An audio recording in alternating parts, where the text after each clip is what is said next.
नाज़रीन, ॾेई शहर में हर साल जीअं हिन साल भी हिंदू बिरादरी शिव मंडली तरफ़ां महाशिवरात्रि जे पुरमसरत मौक़े ते हिकु शानदार प्रोग्राम रखियो वियो आहे, जंहिंमें मुख़्तलिफ़ ज़िलनि में परे परे खां हिंदू बिरादरी जा अक़ीदतमंद वॾे अंग में शरीक थींदा आहिनि। जॾहिं त ज़िले बदीन जो वाहिद ही शिव मंदरु आहे जंहिंमें हिंदू धर्म जे माण्हुनि जी वॾे तइदाद में शिरकत थींदी आहे।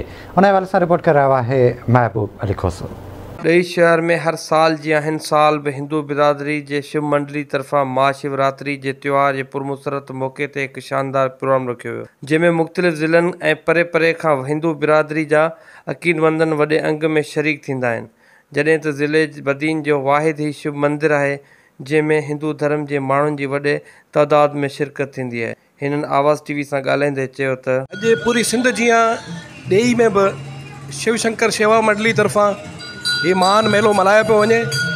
असल में हिन मेले जो मल्हाइण जो मक़सदु इहो आहे त हीउ हिकिड़ो मैसेज आहे पूरी सिंध के, पूरी वर्ल्ड के, पूरी दुनिया के इहो मैसेज आहे त जेके मज़हब आहिनि, दीन धर्म आहिनि, उन्हनि हमेशह मोहबतूं सेखारियूं आहिनि, अमन सेखारिया आहिनि, कुर्ब सेखारिया आहिनि।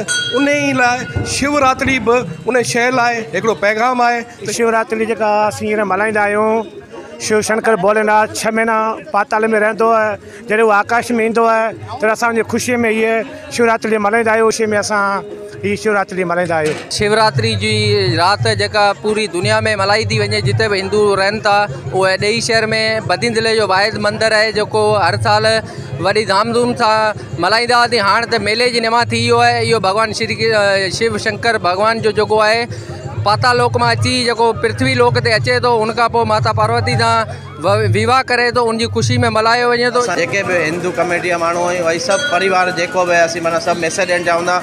असां को फ़र्क़ु भाव को बि महसूसु कोन करियूं। हीअ त माना को बि ज़ात पात जो को बि इशू कोन्हे। असां सभु पाण में आए रहियूं। ज़िले बदीन में ही जेको असां शिवा मंदिर जेको आहे मंदिर आहे ॾेई शहर में, वॾे तइदाद में हिते मुख़्तलिफ़ डिस्ट्रिक्ट खां हिते माण्हू असां ईंदा आहिनि। ऐं हिते ही जेको शिवरात आहे, हिते असीं सभु इंसानियत नाते सभु दोस्त हिते असां जेके आहिनि मुस्लमान जेके भाइर आहिनि, असां में को फ़र्क़ु न आहे। असीं सभु हिते गॾु थींदा आहियूं पंहिंजो पाण में। हिंदू मुस्लिम मिनरिटी गॾु आहे, उन्हनि सभिनी जो पहिरीं थोराईंदो आहियां।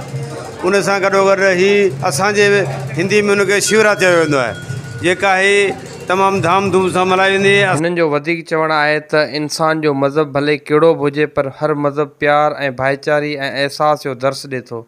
कैमरामैन टीम सां गॾु महबूब अली खोसो, आवाज़ टीवी न्यूज़ ॾेई।